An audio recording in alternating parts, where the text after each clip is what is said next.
Markets did very well at the end of last week and look set for a very strong open as President Trump decided he will not fire Fed Chair Powell after pressure from Treasury Secretary Bessent saying that wouldn't be a good idea for Fed independence. It wouldn't be good politically. It wouldn't be good for the markets. The markets want to see an independent Fed that's not under political pressure.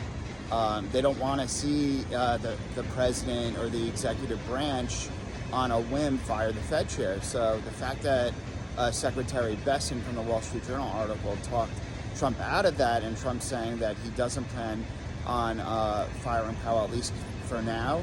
Obviously they were looking into the $2.5 billion renovation at the Fed as possible cause, but hopefully that doesn't happen. Hopefully he doesn't fire Fed Chair Powell. We want to see an independent Fed. He only has a few months left of his term anyways, and obviously the president wants to cut interest rates. He wants interest rates to be lower, which unlocks growth through the economy and the housing sector. And although you can make an argument that maybe we need lower interest rates because the inflation we were fearing from tariffs isn't materializing, at least as of yet, it doesn't hurt to at least give us a month, in the July Fed meeting or perhaps the September Fed meeting for a little bit more time, just to be 100% confident that's the case. You don't want to start cutting rates and have to raise them again. That's the mistake that happened in the early 80s. It's better to be cautious and to do it right, and to obviously wait for a little bit more data.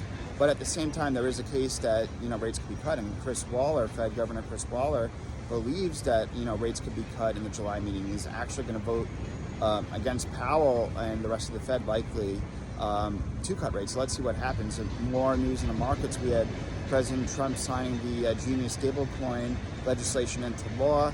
This gives more demand for U.S. Treasuries, and which will enable U.S. dollar dominance. It'll upgrade our financial rails.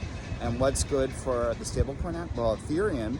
And these stable coins are run on Ethereum rails, so Ethereum will do very well. So that's helping risk-on assets in the market. On top of that, you have OpenAI saying they'll bring on 1 million GPU clusters by the end of this year, and that they plan to 100x that coming up. This goes to show you that the demand for AI far exceeds the supply of NVIDIA's chips. It goes to show you we're not even in the second stage of this AI infrastructure build out. And Taiwan Semiconductor reported a 61% increase in net profit, and they're the foundry and manufacturer of these chips. So it goes to show you, and they just hit $1 trillion of market cap. This AI trade and fourth industrial revolution still has a lot more legs, in my opinion, powering this bull market for another 2 to 3 years.